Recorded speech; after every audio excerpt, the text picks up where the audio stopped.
antes de dar o que cada um merece, o que é justo, o que é certo, o que é correto, ele oferece à humanidade o que você não merece, que é o perdão, é a graça. Ele oferece a você aquilo que ninguém nesse mundo merece, a salvação, né? O caminho de volta a Ele, a voltar a fazer parte da sua família, né? De uma maneira íntima. Nós não merecemos, porque somos inimigos de Deus, nos revoltamos contra Ele, somos pecadores, o ferimos, né? Transgredimos a sua santidade, né? Somos pecadores que estamos destituídos completamente da glória de Deus, diz Romanos capítulo 3, versículo 23. Mas Deus, em sua infinita misericórdia e graça, Ele oferece o que a gente não merece antes do dia da vingança, antes do dia de juízo, onde então Ele vai dar o que cada um merece, porque ele rejeitou o que não merecia, e é isso que nós estamos aprendendo. Então ele faz isso sempre com muita justiça. Vamos ler. A palavra de Deus diz assim: quem é este que vem de Edom, de Bosra, com vestes de vivas cores, que é glorioso em sua vestidura, que marcha na plenitude da sua força? Sou eu que falo em justiça, poderoso para salvar. Por que está vermelho o traje e as tuas vestes como as daquele que pisa uvas no lagar? O lagar eu pisei sozinho, e o dos povos nenhum homem se achava comigo. Pisei as uvas na minha ira, no meu furor as esmaguei, o seu sangue salpicou-me as vestes e manchou o traje todo.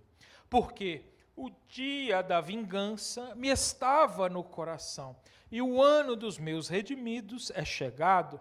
Olhei e não havia quem me ajudasse, e admirei-me de não haver quem me sustivesse, pelo que o meu próprio braço me trouxe a salvação, e o meu furor me susteve. Na minha ira pisei os povos, no meu furor embriaguei-vos, demandando por terra o seu sangue. Vamos orar mais uma vez. Pai, em nome de Jesus, diante da Tua palavra nós nos rendemos e pedimos agora que o Espírito Santo de Deus nos conduza a toda a verdade.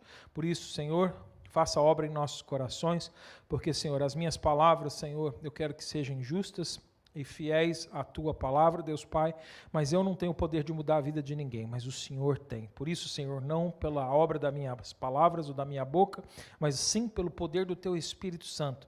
Nós pedimos que as vidas aqui sejam transformadas para que haja salvação, consolo, edificação, em nome do Senhor Jesus. Amém. Amém. Rapidamente, recapitulando os primeiros 3 versículos que nós começamos, né, na semana passada, nós começamos mostrando para os irmãos que a humanidade normalmente anseia pela justiça, por isso nós criamos personagens como super-heróis, que são, né, pessoas que vêm trazer a justiça sobre, né, as suas comunidades, sobre as suas cidades, mas nós vimos que só existe, na verdade, um único super-herói, o nome dele é Jesus Cristo. Ele é o único capaz de produzir a verdadeira justiça. Ninguém mais é capaz de fazer isso. E Deus faz isso porque Ele nos ama. E Ele faz isso porque também Ele é santo. Então Ele só pode andar em justiça. Nós também aprendemos, né, que aqui o próprio Senhor vem trazer essa justiça, né? Aqui nós temos a figura de linguagem de uma poesia, né? O profeta ele está proclamando essa verdade em forma poética, então ele usa de figura de linguagem, ele mostra a figura de uma vidima, né, que deu uvas, e as uvas foram colhidas, e elas foram esmagadas para a produção do vinho, e aí esse guerreiro, que é o próprio Jesus Cristo, né, ele vem da sua vingança, ou seja, veio já do dia em que ele promoveu a justiça, e quando ele se aproxima, o profeta ele vê, ele estava com as suas vestes vermelhas, salpicadas, como se ele tivesse pisado o lagar. E ele vem e diz que ele pisou os povos, as nações, nós vimos isso, né, na leitura que nós fizemos, ou seja, ele trouxe a sua ira com justiça, com santidade, ele eliminou o que ele havia prometido eliminar, os seus inimigos. Os inimigos foram julgados, justiça foi feita, sangue foi derramado. Então, essa justiça estava se aproximando, e ele era o único que podia trazer essa justiça na sua aparência, né? Aqui o versículo 1 fala da sua aparência, poderoso, e ele mesmo diz, o único que tem poder para salvar. Ninguém lhe ajudou, ninguém fez nada, porque ninguém pode salvar ninguém. O único que pode salvar é Jesus Cristo. Então ele mostra isso aqui. Ele mostra então que a sua justiça, a sua ira é feita em santidade. Não é porque ele perdeu o controle, não é porque ele é um Deus raivoso, e sim porque ele é santo. Então ele tem que fazer o que é certo, o que é reto, o que a justiça manda. Então, com tudo isso em dia, agora a gente chega no versículo 4. Quando a gente chega no versículo 4, deixa eu chegar aqui no versículo 4. Quando a gente chega no versículo 4, então agora ele vai começar a falar mais especificamente do dia da vingança. E ele não fala só de vingança, porque Deus ele não vem só oferecer vingança, ele fala também do ano da remissão, né? Dos remidos, da remissão dos nossos pecados, o dia em que somos perdoados dos nossos pecados. Então vamos começar aqui a partir do versículo 4, né? Eu quero ler novamente aqui do versículo 4 aqui em diante, ele diz, porque o dia da vingança estava no meu coração, e o ano dos meus remidos é chegado. Olha só, a primeira coisa aqui que a gente vê aqui nesse versículo 4 é que ele fala que o dia da vingança estava no coração dele. Talvez quando a gente faz a leitura de uma passagem como essa, de uma frase como essa na palavra de Deus, à primeira vista a gente não entenda bem, parece que há um problema aqui. Então o coração de Deus é um coração, né, amargo, um coração recalcado, um coração que está desejando a vingança? Bom, não é isso. Não é isso que essa frase poética está querendo dizer. Como eu disse, ele está usando de figura de linguagem, isso é uma poesia. E na verdade essa expressão aqui ela é extraordinária. Por quê? Porque ela está querendo mostrar para a gente que Deus não simplesmente decidiu fazer juízo. Deus não simplesmente decidiu julgar, se vingar, porque aconteceram algumas coisas no caminho. O que ele quer dizer aqui da vingança está no coração, é dizer que tudo isso já fazia parte do plano de Deus desde a eternidade. Ou seja, Deus já sabe de todas as coisas, e sabendo que haveria entre os humanos aqueles que seriam injustos, que não se arrependeriam dos seus pecados, que não aceitariam o perdão, que não receberiam a graça de Deus, e ele sendo um Deus justo, um Deus reto, ele teria que dar exatamente então aquilo que eles estavam pedindo, o que eles mereciam. Então, na sua justiça, Deus já havia preparado o dia do juízo, mesmo antes. Ou seja, Deus ele não foi pego de surpresa. Ele não foi assim, Adão pecou, e agora? Agora eu tenho que criar um juízo. Não, mesmo antes da criação do mundo, isso já estava no coração de Deus, porque Deus já sabia de todo o rumo do mundo, de todas as coisas que iam acontecer. Então isso aqui não está falando de um Deus que tem um coração ruim, aqui está falando de um Deus que sabe de todas as coisas, e que preparou tudo de antemão. Ou seja, a gente vê que o nosso Deus, ele não é muitas vezes como a gente, impulsivo. Tem alguém impulsivo aqui?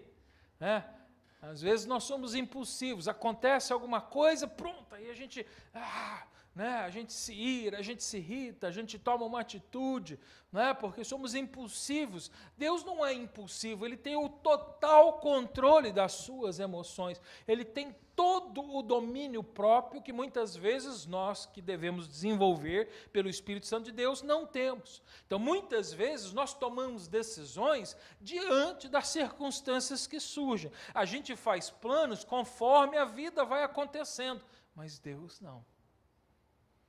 Deus sabe de tudo. Ele conhece cada passo, cada movimento de cada ser que Ele criou. E por isso, Ele não precisa mudar os planos no meio do caminho. Ele não precisa fazer novos planos. Por isso, nós podemos confiar em Deus. Aliás, uma das características de Deus ser Deus é o fato dele ser o quê? Constante, fiel, confiável. O único em que a gente pode confiar. Agora você começa a entender aquele versículo que diz: maldito o homem que confia no homem. Por quê? Por que ele está falando que maldito o homem que confia no homem? Que ou seja, a humanidade não vale nada? É esse o sentido? Não. É que a natureza humana é assim, ela não sabe. Então nós devemos ajustar os planos de acordo com o que acontece, de acordo com a vida que nós vivemos. Mas Deus não é assim. Deus não precisa ajustar a rota no meio do caminho. Nele a gente pode confiar. Nos homens não, porque os homens eles precisam de vez em quando de mudar de rota. E que bom que você mude de rota, querido. Porque se você estiver indo pelo caminho errado, hoje você ouvindo o Evangelho tem a oportunidade de mudar de caminho e entrar por uma nova rota e fazer um novo plano para a sua vida. Mas Deus não precisa disso. Porque Ele é perfeito, Ele é santo, Ele é fiel. Por isso a sua justiça e a sua vingança é justa. E ela estava já no seu coração. Ou seja, o dia do juízo já fazia parte do plano eterno de Deus. É isso que essa frase quer mostrar aqui para a gente. Desde toda a eternidade, Deus determinou um dia que toda injustiça seria definitivamente julgada. Que juiz maravilhoso, hein? Porque os juízes humanos, eles erram, mas ele não. Outra expressão dentro dessa frase é o dia do Senhor. Eu podia fazer uma mensagem só a respeito disso, querido. Aliás, eu podia escrever um livro e fazer uma mensagem de 1 ano para os irmãos só a respeito do dia do Senhor. Mas hoje não vai dar tempo de fazer isso. Então, eu só quero rapidamente passar para os irmãos, que a passagem, a palavra dia do Senhor, ela está em toda a Bíblia. Desde o princípio até o fim da nossa Bíblia, em todos os lugares, essa expressão é utilizada. O dia do Senhor, o dia do Senhor. E os profetas frequentemente mencionam esse momento, o dia do Senhor. Os escritores do Novo Testamento, eles falam. Joel, ele falou a respeito do dia do Senhor. Sofonias falou a respeito do dia do Senhor. Zacarias, Malaquias, Isaías. Lá no Novo Testamento, Paulo, Pedro, eles todos falam do dia do Senhor. É algo que se é esperado. Se você quiser ver comigo, eu não vou ficar esperando, 2 Pedro, capítulo 3, se quiser até marcar 2 Pedro 3, porque eu vou voltar lá mais tarde, no versículo 10, ele diz: virá, entretanto, como ladrão, o dia do Senhor. Os escritores sempre falavam isso, que haverá o dia do Senhor, mas ninguém sabe quando esse dia vai chegar. O que a gente sabe é que o dia vai chegar. Um dia Deus vai julgar toda a injustiça, mas quando vai ser esse dia, nós não sabemos. Como ele diz, é como um ladrão. Se o ladrão ele é um bom ladrão, ele anuncia para você que ele vem te roubar? Só se ele for muito ousado e muito, muito, muito bom. Eu só vejo isso acontecer em filme, Tem uns filmes, esses dias assisti um filme desses aí, que aí o cara era meio mágico, meio assim, e aí ele já planejava um roubo, não sei o quê. Lá na Espanha tem uma série só a respeito disso, Casa de Papel, todo mundo gosta desse seriado, é bacana, E aí o ladrão ele sempre se dá bem, ele planeja, ele avisa, e vai lá e faz. O cara tem que ser bom, só em Hollywood. Mas normalmente, por que a Bíblia diz que o dia do Senhor é como o dia do ladrão? É porque ninguém aqui sabe o dia em que o ladrão vai te roubar. A gente sabe que isso pode acontecer. E o que a gente faz quando a gente sabe que o ladrão pode nos roubar? A gente faz o quê? A gente se prepara, a gente se protege, a gente fica alerta. Se você tem casa, você põe grade na casa, tranca nas portas. Se você vai andar com uma quantidade de dinheiro ou alguma coisa importante de valor, você esconde, você protege, você toma alguma providência para tentar evitar que o ladrão te roube. Mas o ladrão normalmente ele rouba alguém que está o quê? Despreparado. Despreparado. Porque ele prefere roubar o que é mais fácil, não o que é mais difícil. E é assim. E se a gente começar a olhar então para essa imagem que o próprio Deus usa para mostrar como é o dia do Senhor, o que isso mostra para a gente? Se é assim que Jesus vai voltar, a gente devia fazer o quê? Se preparar. Por quê? Porque se eu não estiver preparado, o que pode acontecer? Ser roubado. Eu posso perder a oportunidade da remissão. Eu posso cair no dia da vingança do Senhor. E o que é preparar-se para o dia da vingança? Querido, é muito simples. Você não precisa pôr grades na casa, você não precisa esconder o seu dinheiro em alguma outra parte do seu corpo, você não precisa alugar um cofre, você só precisa de hoje se arrepender dos seus pecados, confessar Jesus como Senhor e Salvador da sua vida. Porque se hoje você crer em Jesus Cristo para ser o Senhor e Salvador, para que você viva fazendo a vontade dele e não mais a sua, se você hoje morrer para você e nascer de novo em Jesus Cristo para viver uma nova vida em Cristo Jesus, quando chegar o dia da vingança, você vai desfrutar do dia da remissão e não do juízo. Nós precisamos preparar as pessoas para esse dia, porque ela vai vir lá em Tessalonicenses, capítulo 5, versículo 2, Paulo ele diz assim: pois vós mesmos estáis inteirados com precisão de que o dia do Senhor vem como ladrão de noite. Olha que interessante, ele falou: vocês estáis inteirados com precisão. Não é que a gente sabe precisamente o dia em que ele vai vir, mas a gente sabe precisamente que ele vai vir e que a gente deve se preparar. Do que ele estava falando?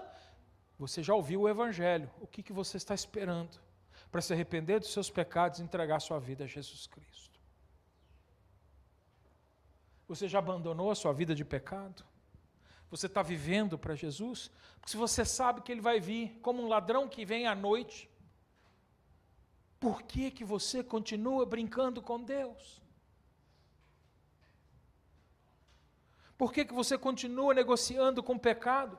Por que você continua priorizando a sua vida aqui na terra, em vez de priorizar a sua vida lá no céu? Por que você continua buscando as suas próprias vontades, em vez de buscar a vontade de Deus? Por que você está juntando tesouros aqui, em vez de juntar os tesouros no céu?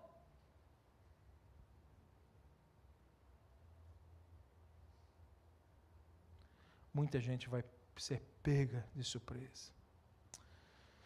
Para a gente entender de uma maneira prática na nossa vida isso aqui, a gente hoje, infelizmente, está vivendo no meio de uma geração, dentro da igreja, eu estou falando de crente, não estou falando de descrente, que acredita que tudo vai continuar como sempre. No tempo em que Pedro escreveu essa carta, lá em 2 Pedro capítulo 3, volta lá, 2 Pedro capítulo 3, no tempo em que ele escreveu essa carta, já havia gente no início da igreja que estava olhando para as coisas que estavam acontecendo no mundo e falava assim: esse negócio está demorando muito, Jesus vai voltar nada. Fazia alguns anos que Jesus tinha morrido, o povo já estava desistindo. Estava todo mundo achando que isso não ia acontecer. que tudo ia continuar como sempre foi, nada ia mudar. E olha só, Pedro ele escreve disso. Ele diz aqui, no versículo 1, ele escreve para a igreja lá em Jerusalém mesmo, lá para os que assistiram, para os que viram, para os que viveram ali no meio de Jesus Cristo. Olha só, ele diz: amados, esta é agora a segunda epístola que vos escrevo. Já era a segunda carta, né? O pastor Cláudio está pregando ainda a primeira carta, ele vai mostrar muita coisa para vocês, né? As cartas de Pedro são riquíssimas. Acho que nem eu, ele deve gastar uns 5 anos aí para pregar também, né, essas 2 cartas. Tem muita coisa nessas cartas. E olha só, ele já diz: amados, esta é agora a segunda epístola que vos escrevo. Em ambas, olha, nas 2 cartas, qual era o teor? Ele diz: procuro despertar com lembranças a vossa mente esclarecida. Ele não estava falando com não crente, ele estava falando com crente. Por quê? Porque ele estava falando com gente que já conhecia e entendia a mensagem do Evangelho. Só que as pessoas estavam como que dormindo, por isso ele fala: eu procuro despertar, lembrando vocês, a vossa mente. Acorda, igreja, em outras palavras, ele está dizendo. Acorda, igreja. Vocês já sabem, vocês já aprenderam, vocês já estão esclarecidos a respeito desse assunto. Olha só. Para que vos recordeis das palavras que anteriormente foram ditas pelos santos profetas, bem como do mandamento do Senhor e Salvador. Olha só, eles não tinham ouvido só pelos apóstolos.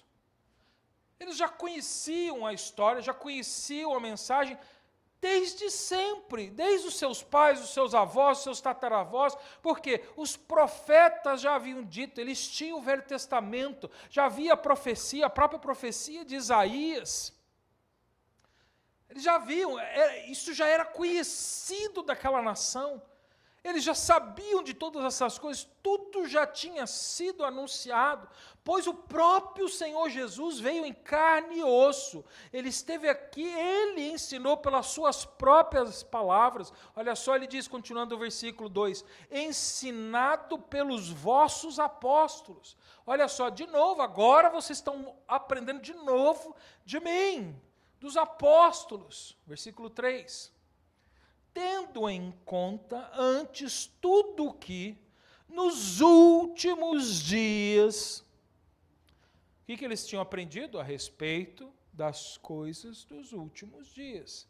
Estavam eles vivendo os últimos dias em relação à volta de Jesus? Não, mas eles já estavam vivendo os últimos dias em relação ao plano de Deus. Os últimos dias é o tempo da graça.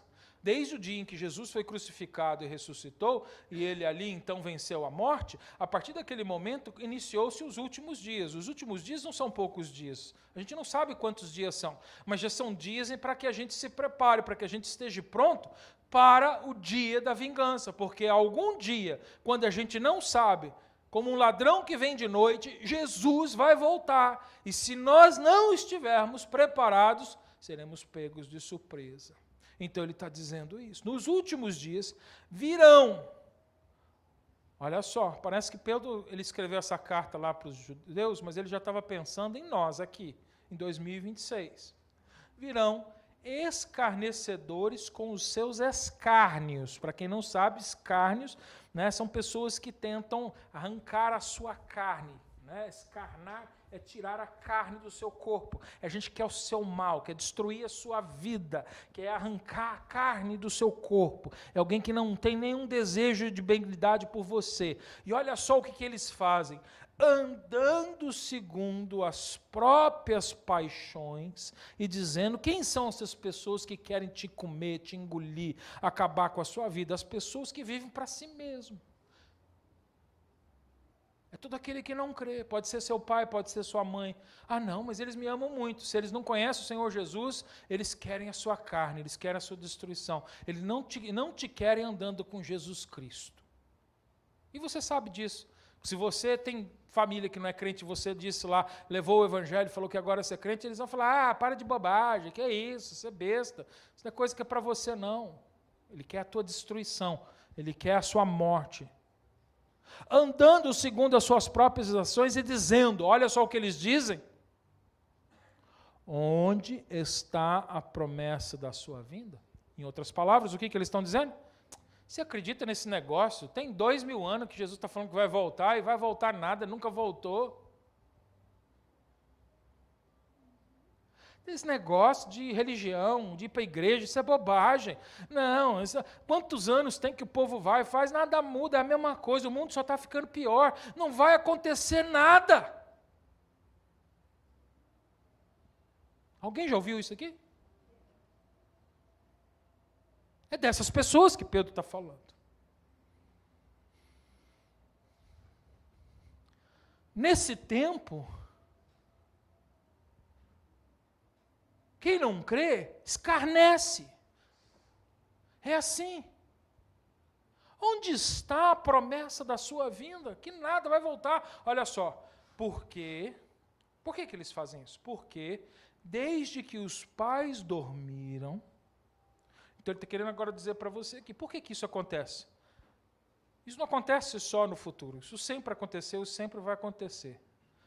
Todas as coisas permanecem como desde o princípio da criação. Olha só, as pessoas olham e falam para trás, já lá, desde o tempo de Adão, estão prometendo que Deus vai voltar, que vai fazer alguma coisa, e nunca, já morreu, a família inteira já morreu, 200 descendências suas, e nada mudou. E você vai ficar aí atrás destas coisas. Então é isso. O mundo, ele interpreta a demora da volta de Jesus, se a gente pode dizer de demora, né, como se Deus não existisse. Já que está demorando, já que tem tanto tempo, então é sinal que Deus não existe. É o ateísmo, e infelizmente hoje existe o ateísmo cristão. Está cheio de crente que também acredita assim, porque não acredita em Deus.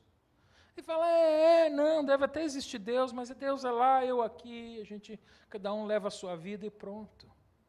Querido, a gente que conhece o Senhor Jesus e conhece o Evangelho de Jesus Cristo, a gente entende que se está demorando, segundo o nosso contar de tempo, é por causa da misericórdia de Deus. Se Jesus ainda não voltou, é porque Ele está sendo misericordioso. Aliás, a palavra de Deus diz isso, que é por causa da misericórdia dEle que Ele ainda não voltou. Ele está dando tempo ao tempo, Ele está dando oportunidade, Ele está esperando. Não é que Deus se esqueceu da promessa, é porque Ele é cheio de graça, cheio de amor, cheio de misericórdia. Porque quando acabar o tempo da graça, Ele vai voltar para ser vingador.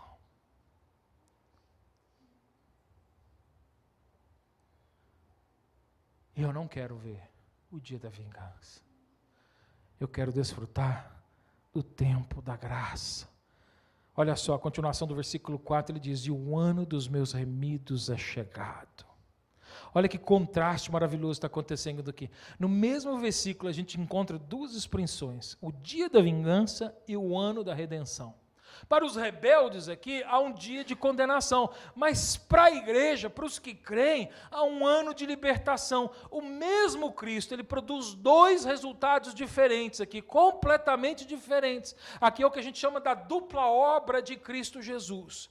A gente viu isso lá na cruz do Calvário. Lá na cruz, Jesus estava entre dois ladrões. Você se lembra? Que tinha um ladrão à direita e um ladrão à esquerda. Um morreu em seus pecados. E naquele dia, ele foi para a morte. O outro se arrependeu dos seus pecados. E naquele mesmo dia, ele já estaria com Jesus Cristo no paraíso. É muito similar o que está acontecendo aqui. É um Senhor, duas respostas diferentes, duas eternidades diferentes. E assim vai ser na segunda volta de Jesus Cristo. A minha pergunta é: de que lado da cruz de Jesus que você gostaria de estar?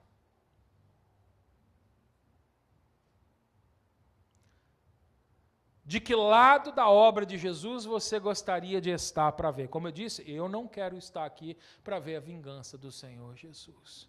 Eu quero estar do lado dos remidos, do lado dos que se arrependeram, do lado daqueles que creram em Jesus Cristo. De que lado você vai estar? Porque vai chegar o dia em que a remissão vai ser finalmente completa, é o que ele está dizendo aqui. Como vai ter o dia da vingança, vai haver também o dia da remissão. Ou seja, vai haver, né, o complemento. Nós estaremos justamente justificados completamente. Nós já fomos adotados, fomos reconciliados. Agora seremos redimidos, seremos santos como Ele é santo, completamente transformado. Abre lá em Romanos capítulo 8, versículo 22 e 23.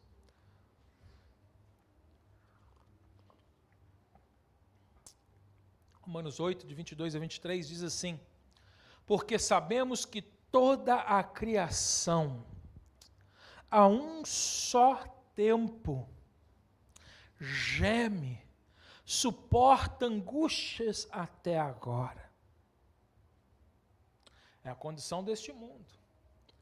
A criação toda sofre, não é só você, não são só os homens, toda a criação sofre, suporta as angústias. Versículo 23, e não somente ela, mas também nós que temos as primícias do Espírito. Olha só, agora está falando de quem teve um encontro com Jesus, de quem foi salvo, de quem agora faz parte da família de Deus, de quem tem agora herança, as primícias do Espírito. Ele diz, igualmente gememos em nosso íntimo. A gente também sente as dores que o mundo sente, a maldade que o mundo sente, mas existe uma diferença entre a gente e eles. É por isso que a palavra esperança no Evangelho é muito importante. Aliás, a palavra esperança define fé. Fé é esperar. Olha só, aguardando, se a gente trocar a palavra, a gente pode dizer esperando, o quê? O que a gente está esperando? Como que o crente anda? Como é que o crente vive diariamente? O que ele tem na mente todo dia, o tempo todo? Aguardando a adoção de filhos, a redenção do nosso corpo. O que a gente tem? O que é a nossa esperança? Por que a gente suporta as aflições e a gente continua junto do Senhor Jesus? Por que a gente não desiste? Porque nós temos a esperança da glória. Nós temos a esperança da remissão.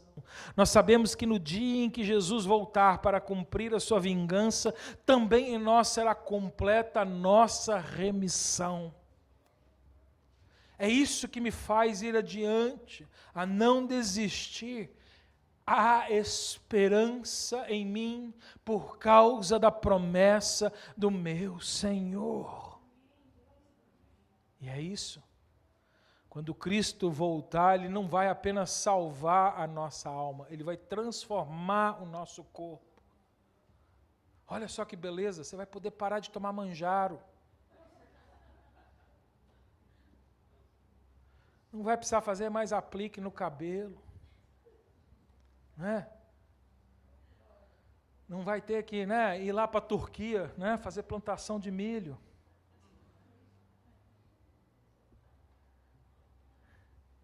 Nada. Né? Que beleza, a barriguinha vai sumir. Vou poder sentar com o irmão Bidu e comer os pastéis todos que ele tiver na mesa. Sem preocupar com o colesterol. Ei, que beleza. Não, eu estou tendo um fim de semana maravilhoso. Ontem a Priscila foi para Long Branch, né? E eu e o Samuel ficamos em casa sozinhos, assim, a gente aproveitou, né? Vamos fazer uns pastéis, Samuel. Porque ela não gosta por causa do cheiro da fumaça, né? Da bagunça que faz na cozinha. E ela deixou assim, tudo impecável, limpinho. Eu ainda cocei a cabeça assim. Falei, Samuel, nós vamos ter que ser esperto, hein? Cronometrar o tempo. E aí a gente fez pastel lá e agora nós temos que limpar a cozinha. Tem que ficar igual, tirei até foto para deixar do jeito que ela deixou. Acabamos de comer, abrimos umas portas, janela para tirar o cheiro, né? Mas a gente desfrutou. Né? A gente gosta de um pastelzinho. Aí chega hoje de manhã, mais um pastelzinho. Só faltava a gente estar em Belo Horizonte hoje, que aí eu ia lá agora na Galeria Ouvidor, na Rua São Paulo, na pastelaria, tomar um caldo de cana com pastel. Aí pronto, fechar o fim de semana perfeito. Né? Se eu tivesse em São Paulo, eu ia na feira, comer um pastel de feira. Né? Mas a palavra de Deus diz que a nossa esperança é que há uma transformação completa da nossa vida, inclusive uma transformação corporal, onde Ele promete que vai eliminar da nossa vida toda lágrima, toda dor, toda tristeza, todo choro.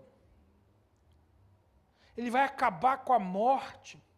Hoje, quando a gente perde alguém querido, a gente chora, querido, a gente se entristece. Essa semana eu fiquei muito triste. Vocês não conheceram, não tiveram a oportunidade de conhecer. Acho que só eu e a Priscila aqui conhecemos um missionário, o nome dele é Davi Souza. Não, o pessoal do Queens teve a oportunidade, porque a esposa dele, Adriana, esteve pregando na nossa igreja muitos anos atrás, no início da nossa igreja lá no Queens. Vocês não conheceram o pastor Davi, mas a Adriana, ela esteve lá com a gente, uma missionária. Eles serviram na África do Sul durante muitos anos. Ele fez um trabalho muito grande no Malau, em Moçambique, na África do Sul, durante muitos anos. E nós ajudamos ele há muitos anos no ministério dele. Depois nós ficamos amigos e eles tiveram a oportunidade de estar com a gente aqui algumas vezes. E depois a esposa dele veio. Ele adoeceu, voltou para o Brasil, viveu muitos anos no Brasil. Chegaram também a plantar a igreja lá no Nordeste, pastorearam. Eles são lá do Paraná, da igreja presbiteriana, e essa semana ele faleceu. Eu não sei o que aconteceu, porque ele era novo, mais novo que eu. Eu tenho 56, vou fazer 56, e ele tinha 54 anos. Faleceu. Eu não sei se ele teve câncer ou alguma coisa, não sei. Eu sei que ele ficou muito doente. Lá na África ele teve muitas malárias, e talvez isso esteja agravado, né, a situação de saúde dele. E ele faleceu. Eu fiquei muito triste com a notícia, mas também fiquei muito alegre, porque eu tenho certeza, né, que neste momento ele está desfrutando de um corpo sem marcas da malária, sem marcas do sofrimento, sem marcas do campo missionário, sem as dores, sem as maléias. Né? Mas eu me entristeci, né? As lágrimas caíram dos meus olhos. Né? Eu chorei quando eu vi a notícia, quando eu fiquei sabendo, porque ele foi uma das pessoas que, com o testemunho dele, marcou muito a minha vida, no princípio da minha vida cristã. O ministério dele marcou muito a minha vida. E a gente derrama lágrima. Mas a gente, quando chegar nesse dia da vingança, você acredita que a gente nem vai chorar pelos que foram mortos? Porque a gente vai ter a perfeição de Cristo em nós, e pela perfeição de Cristo em nós, na perfeita santidade, na perfeita entendimento da justiça de Deus, nós não sentiremos dor, tristeza, pelas mortes dos injustos. Porque a gente vai compreender plenamente o que é justiça, o que é santidade. Porque Deus não vai fazer mal a ninguém. Deus não vai fazer injustiça a ninguém. E normalmente, quando um juiz julga e ele faz justiça, as pessoas saem o quê? Felizes, alegres, porque a justiça foi feita. Se um assassino é condenado, quem participa do juízo sai feliz, porque uma pessoa culpada foi condenada pelos seus erros. Por que eu estou dizendo isso? Porque a gente vai ver gente que a gente conhece, que a gente gosta, que vai ser julgada. Porque tem gente que a gente conhece, a gente gosta, a gente pregou o Evangelho e ainda assim rejeitou o Senhor Jesus. Hoje eu choro por essas pessoas. Hoje eu choro pela minha mãe. Hoje eu choro pelos meus parentes que ainda não estão em Cristo. Hoje eu choro pelo meu padrasto que não conhece a Cristo. Porque eu sei qual é o futuro deles se eles não entregarem a vida deles a Jesus Cristo. Hoje eu choro, porque hoje a tristeza comete. Mas quando chegar aquele dia, e eu saber que Deus fez tudo o que era justo, e o que era justo é se alguém que é culpado de sangue, porque todos nós somos, por causa dos nossos pecados, for condenado, eu não vou ficar triste, eu vou ficar feliz que o juiz foi justo. Por isso, querido, enquanto a oportunidade, derrame todas as lágrimas e pregue o Evangelho. Sinta a tristeza de ver seus amigos, seus parentes, sua família, que ainda não vieram a Cristo agora, para que você pregue o Evangelho de Jesus a eles. Porque um dia não vai haver nem lágrima nos nossos rostos. Que esperança maravilhosa. É assim. Versículo 5, ele diz: olhei e não havia quem me ajudasse, admirei-me de não haver quem me sustivesse. Esse versículo é praticamente uma repetição do versículo 2. Aqui fala do braço do Senhor Jesus, né? Aqui essa linguagem ela aparece, na verdade, diversas vezes no livro de Isaías. Por quê? Isaías está querendo mostrar o verdadeiro evangelho para a gente. O que ele mostra para a gente é que ninguém dá uma mãozinha para Deus, ninguém ajuda Deus em sua obra, né? A gente participa da obra de Deus, mas a gente não ajuda Deus em sua obra. Ele faz a sua obra sozinho. Eu não ajudo a ninguém ser salvo. Eu levo a mensagem da salvação, mas Jesus salva sozinho. Às vezes, né, quando eu estou com os missionários, o missionário está contando a experiência do campo missionário, ele, pastor, que maravilha, eu preguei o evangelho aqui, e olha que maravilha, né, 20 pessoas foram salvas, 200 pessoas entregaram a sua vida a Jesus Cristo, e às vezes a gente fica tão feliz assim, a gente sente aquele orgulho assim, como se a gente tivesse salvado alguém. Mas a realidade é que eu posso ter pregado e 1000 pessoas vindo a Cristo, eu não salvei nenhuma delas. Eu só levei a mensagem da salvação, que esse sim é um grande privilégio. E eu devia dizer assim, Senhor, que privilégio foi poder levar a mensagem da salvação onde o Senhor salvou 1000 vidas. Porque quem salva é Deus e não o homem. Ele diz isso. Não havia quem me ajudasse. Não tem. Você não ajudou Deus na sua própria salvação. Ah, não, mas fui eu fiz a minha parte, Deus fez a parte dele. Coitado de você. Se você tivesse fazendo a sua parte, você estava lá no dia da vingança. Sabe por que hoje você tem a experiência do dia da remissão? Porque Deus fez sozinho a parte dele na sua vida. E deixa de ser bobo, porque você não tem glória nenhuma. Por isso, lá em Efésios 2,8, ele diz, e nós somos salvos pela graça por meio da fé, e isso não vem dos homens. É dom de Deus. Versículo 9, ele completa, para que ninguém se glorie. A obra é única, ninguém, nenhum profeta, nenhum rei, nenhum pastor, nenhum sacerdote, nenhum anjo, nenhum ser humano, somente Deus pode realizar essa obra. E ele está dizendo assim, o próprio braço trouxe a salvação. Olha só, lê comigo o versículo 5. Não sou eu que estou falando, não, pastor Marcos, é a Bíblia. Porque o meu próprio braço me trouxe a salvação.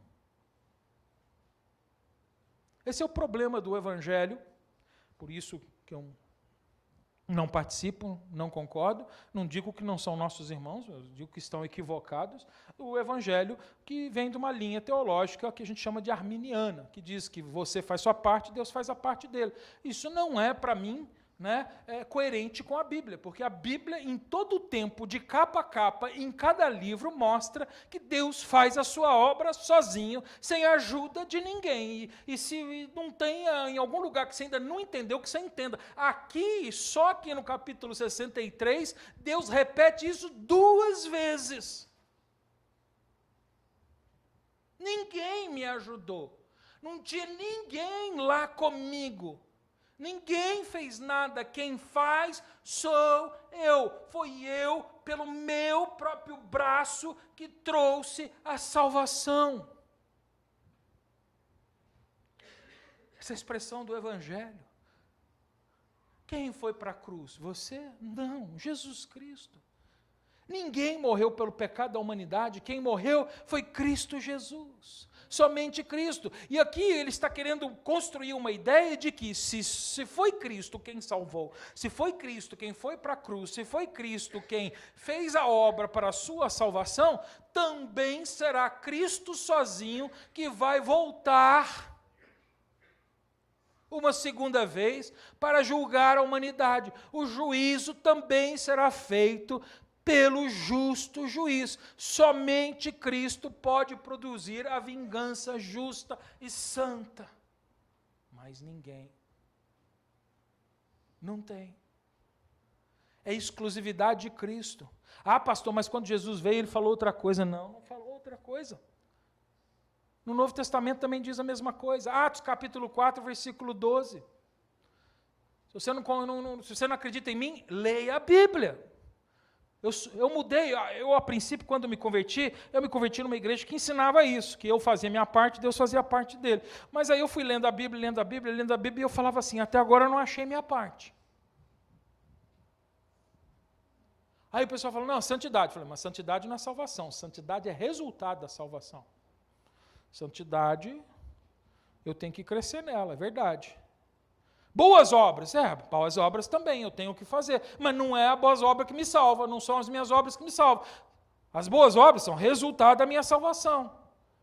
E toda vez que eles falavam, mas é aquilo, nada estava relacionado à minha salvação.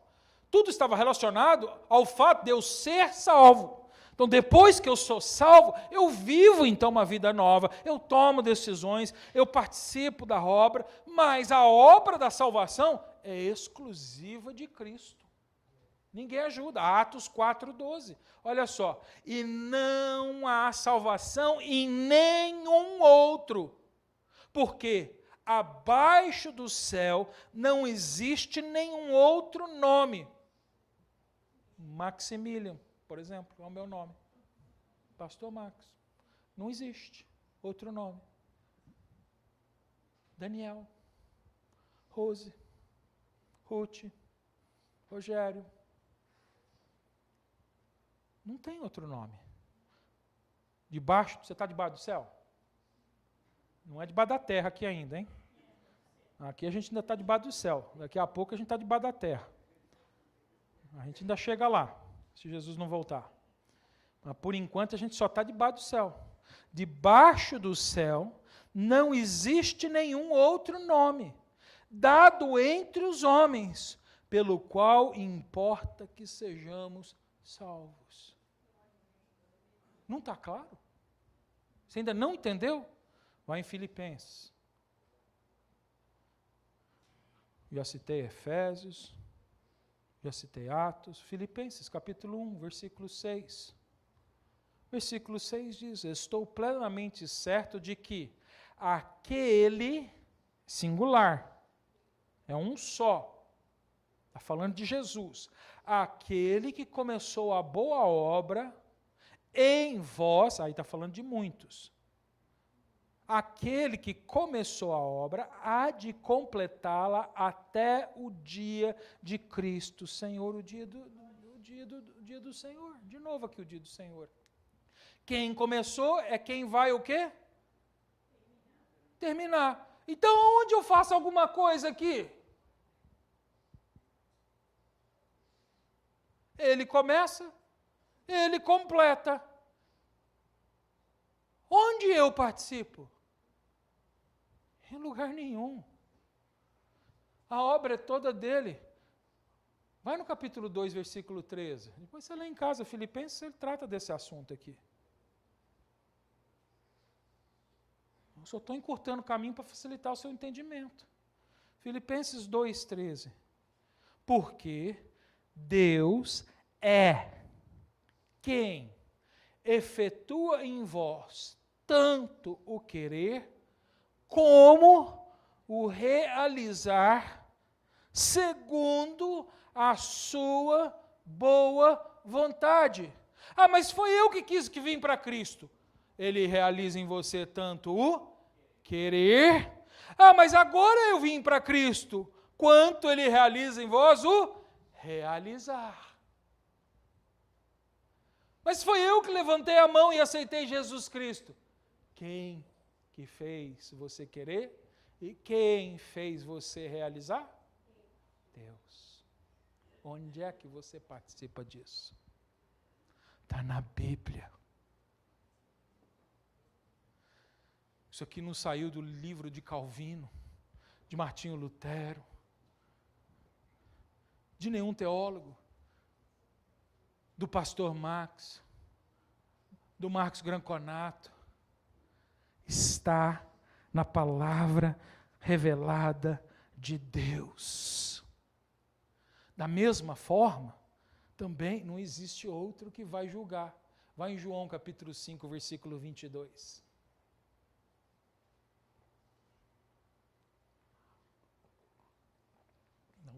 No último domingo a gente leu essa passagem.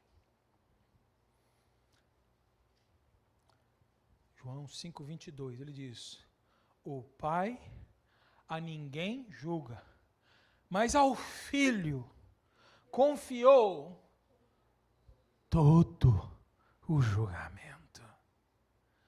Ele é o Salvador, Ele é o juiz. Querido, essa verdade, sabe por que o homem não gosta? Sabe por que tem muita gente que rejeita isso? Até mesmo nas igrejas, pessoas bem intencionadas, pessoas que eu acredito que são crentes. Eu falei, talvez não desfrutem de todo o Evangelho, porque não compreendem algumas partes, mas são nossos irmãos em Cristo Jesus, nós devemos amar e ter comunhão com todos esses irmãos, mesmo que eles acreditem diferente da gente nessa área. Ainda assim, o que a gente vê aqui é que muitas vezes as pessoas acabam indo por esse caminho, porque essas verdades que a gente acabou de ler, ela destrói completamente todo o orgulho humano. E olha, a verdade é que todo ser humano é orgulhoso. E a gente quer dar uma mãozinha para Deus. A gente quer sentir uma pontadinha de Deus na nossa vida. Aqui a gente quer sentir que a gente tem algum controle sobre a nossa vida. Não, eu fiz alguma coisa, eu tive que participar de algum jeito. Eu tive. Mas não tem.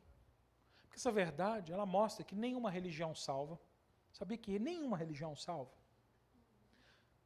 Nem o cristianismo salva. Não salva. Nenhuma filosofia deste mundo salva. Nenhuma. Nenhuma boa obra salva. Nenhuma. Somente Cristo salva. E só Cristo salva. Só Cristo pode ser juiz. Só Ele pode trazer a justa vingança. Só Ele pode realizar o dia do Senhor. Só Ele pode realizar o dia da remissão dos seus salvos. É isso. Olha só, ele continua dizendo aí no versículo 5, meu furor me susteve. Mas outra frase complicada aqui, como assim? O Senhor na ira dele foi o que manteve ele firme, é isso? Não, querido, não é isso, porque ele não é movido por uma vingança pecaminosa. A sua ira ela é santa, ela é perfeita, ela é absolutamente justa. Então, o que lhe moveu, o que lhe susteve foi saber que tudo vai ser feito com perfeição, com santa justiça, porque o juiz é perfeito. Nos tribunais humanos, queridos, os juízes erram. Às vezes eles condenam os inocentes, às vezes eles absolvem os culpados, mas no tribunal de Cristo, Deus não vai cometer nenhum erro, Ele nunca vai cometer nenhum tipo de injustiça. Ele nunca vai absolver um culpado e nunca vai culpar ou condenar um inocente, porque Ele é perfeito. Olha só o versículo 6, ele diz, na minha ira pisei os povos, no meu furor embriaguei-vos, derramando por terra o seu sangue.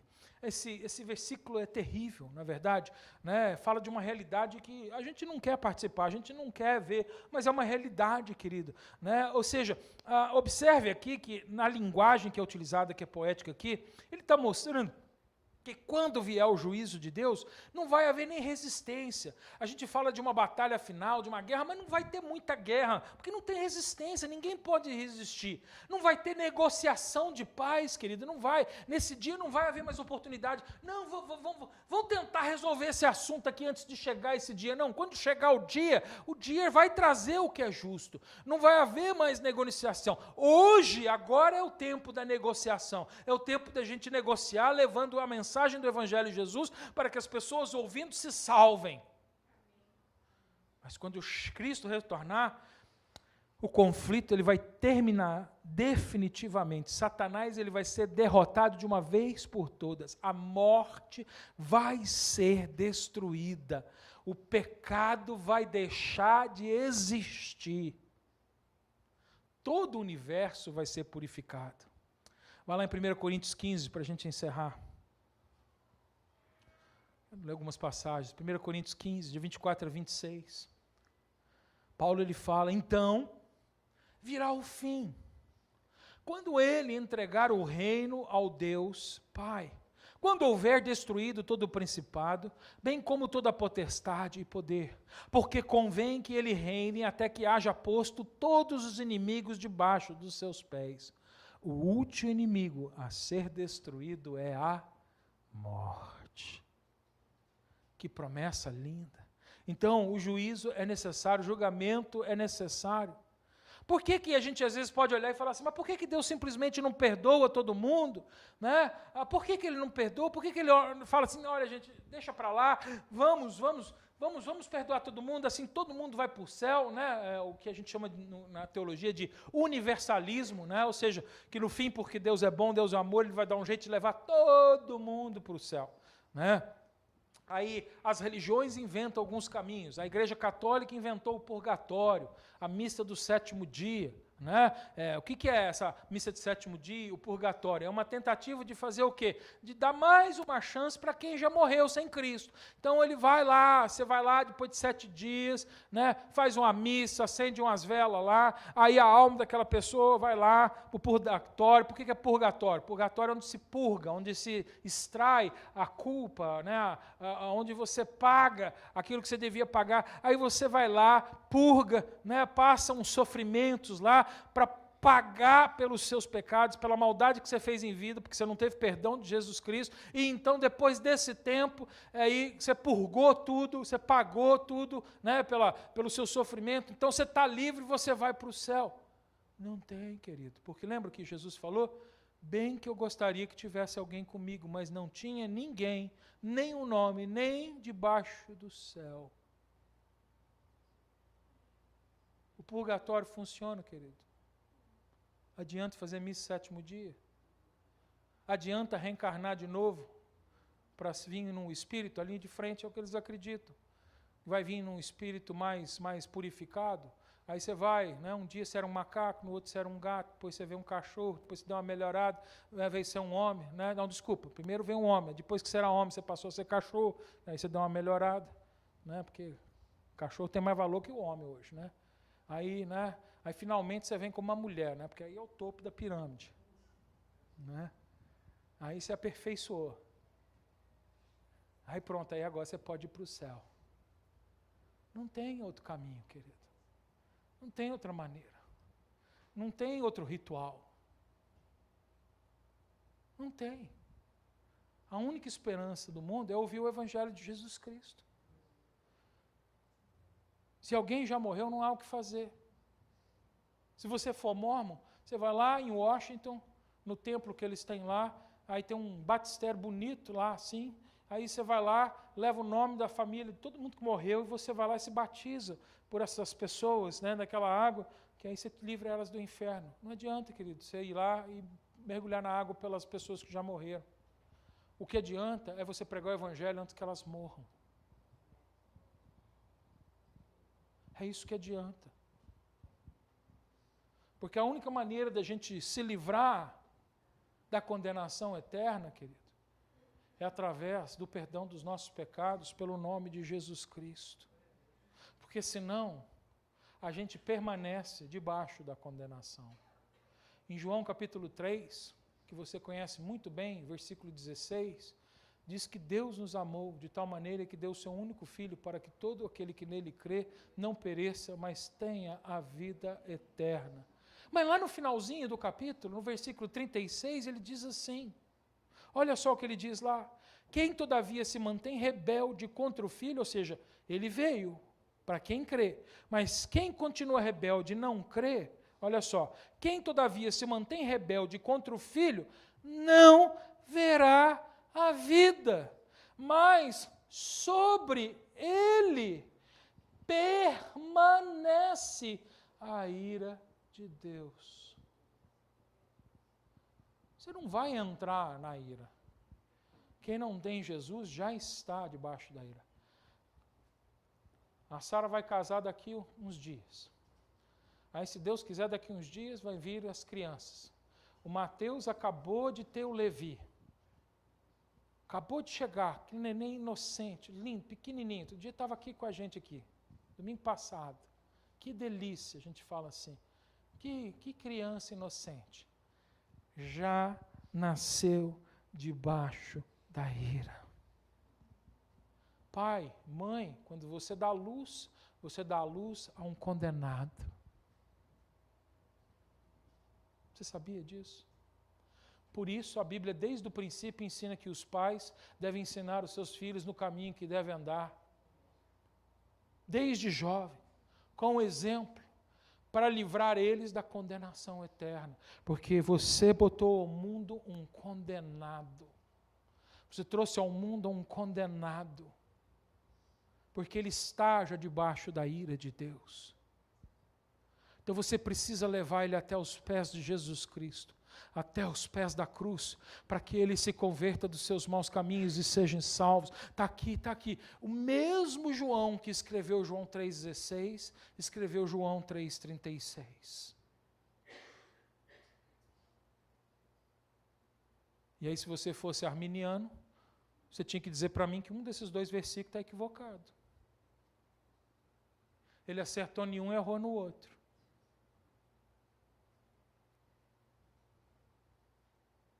Porque não tem nada a ver com escolha. Já fui escolhido, nasci condenado.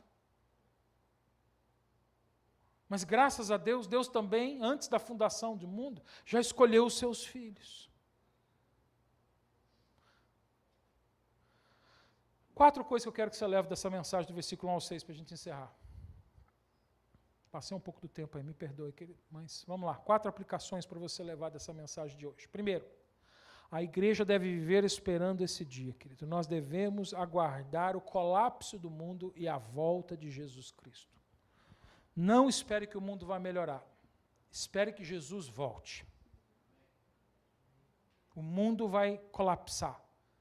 Tito 2,13 diz, aguardando a bendita esperança e a manifestação da glória do nosso grande Deus e Salvador, Cristo Jesus. É isso que nós devemos fazer. Segundo aqui, não inveje o sucesso dos ímpios, queridos. Se você acha que os ímpios estão sendo bem-sucedidos, que eles estão vivendo bem, que eles estão desfrutando dessa vida, que a gente ruim está tendo uma vida melhor do que você, não os inveje, porque eles vão receber o que eles merecem. Vai no Salmo 73 comigo.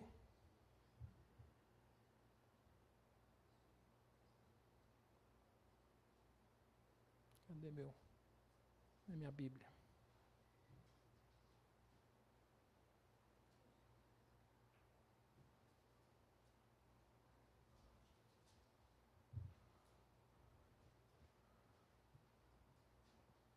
Deixa eu tomar mais um pouquinho do seu tempo, mas é porque esse salmo aqui é maravilhoso, porque foi isso que aconteceu com o salmista aqui. Né? É um salmo de Asaf. Asaf era o líder da adoração na nação de Israel. E ele estava vendo que a maldita estava crescendo, que os maus estavam prosperando, que né, as pessoas ruins estavam ficando mais ricas, e ele ficou chateado com isso. Olha só, ele diz, com efeito, Deus é bom para com Israel, para com os de coração limpo. Quanto a mim, porém, quase me resvalava os pés, olha só, pouco faltou para que se desviassem os meus passos. Olha só, ele falou, olha, a minha indignação foi tanta que eu quase me desviei. Em outras palavras, pois eu invejava os arrogantes ao ver a prosperidade dos perversos, para eles não há preocupação, o seu corpo é sadio e nédio. Não partilham das canseiras dos mortais, nem são afligidos com os outros homens. Olha só, caramba, eu estou aqui servindo a Deus, adorando a Deus, liderando louvor na igreja, e estou passando um perrengue, e o povo lá fazendo as coisas erradas, pulando no carnaval, em vez de cair um raio do céu na cabeça dele, está lá ficando mais rico.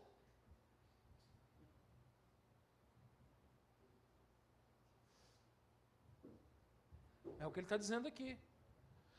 Daí a soberba que os cinge como colar e a violência que os envolve como manto. Versículo 7. Os olhos saltam-lhes da gordura, ou do coração brotam-lhes as fantasias. Montejam e falam maliciosamente, da opressão falam com altivez. Contra os céus desandam a boca e a sua língua percorre a terra. E por isso o seu povo se volta para eles e os tem por fonte de que bebe largos os sorvos. Olha, em outras palavras, está falando, olha, eles falam mal de Deus, eles aprovam as coisas erradas, eles andam na prostituição, eles fazem o que eles querem, né? E ainda assim as pessoas seguem eles. Versículo 11 diz, como sabe Deus? Acaso há conhecimento no Altíssimo? Olha só, ele já estava duvidando que Deus estava vendo o que estava acontecendo. Será que você está vendo o que está acontecendo? Em outras palavras. Versículo 12, eis que são estes os ímpios, e sempre tranquilos, aumentam suas riquezas.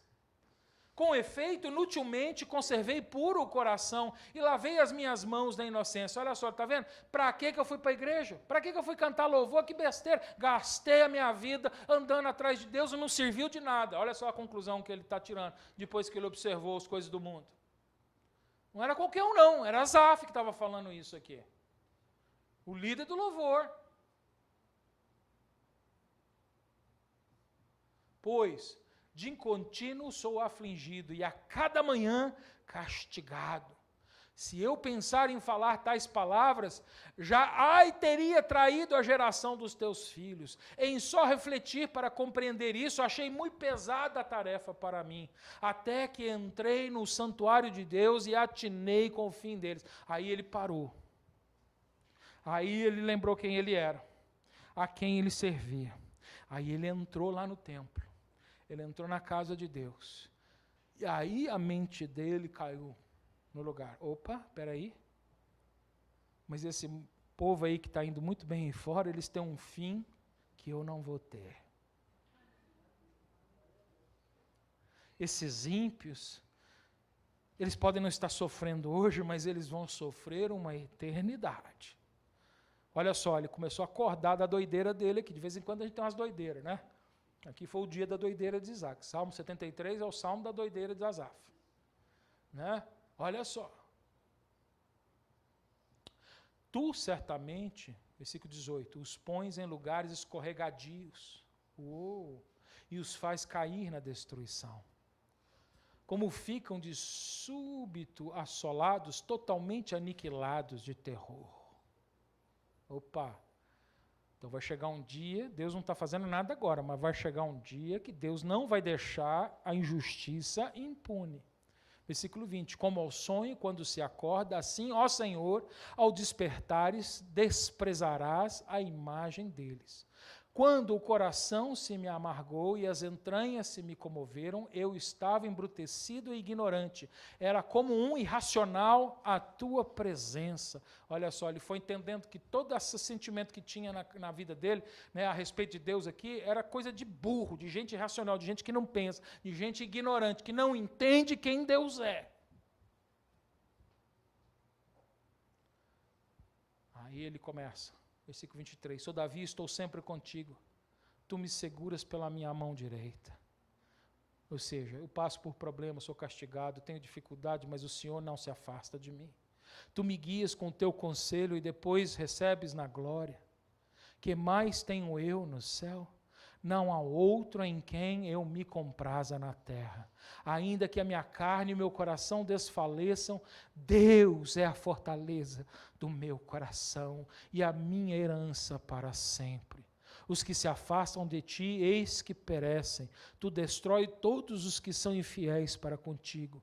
Quanto a mim, bom é estar junto a Deus no Senhor. Deus, ponho o meu refúgio para proclamar todos os seus feitos. É assim que de vez em quando dá umas doideiras na gente, de vez em quando a gente começa a pensar umas bobagens, mas a gente tem que olhar e falar assim, estou sendo estúpido, que ignorância minha.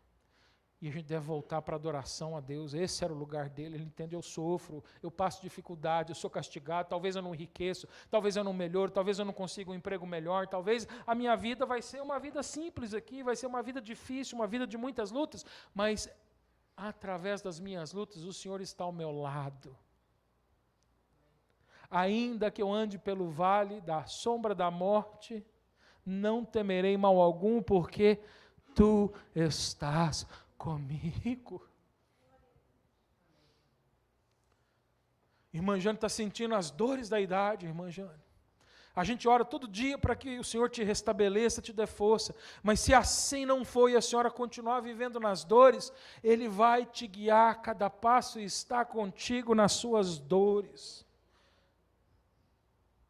Se você está sofrendo, passando dificuldade, se você está lutando e não consegue chegar a um lugar mais seguro, fique tranquilo. O lugar mais seguro não é onde você vai estar, é com quem você anda.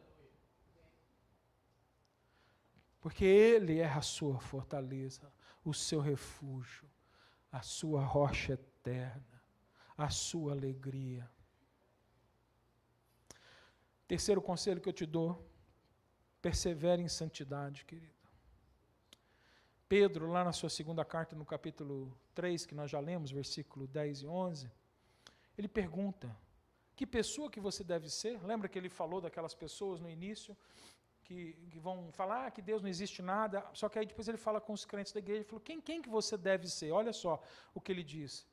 Virá, entretanto, como ladrão o dia do Senhor, no qual os céus passarão em imperioso estrondo, e os elementos se desfarão abrasados. Também a terra e as obras que nela existem serão atingidas. Ou seja, quando vier o dia da vingança, Deus vai destruir isso aqui, acabou.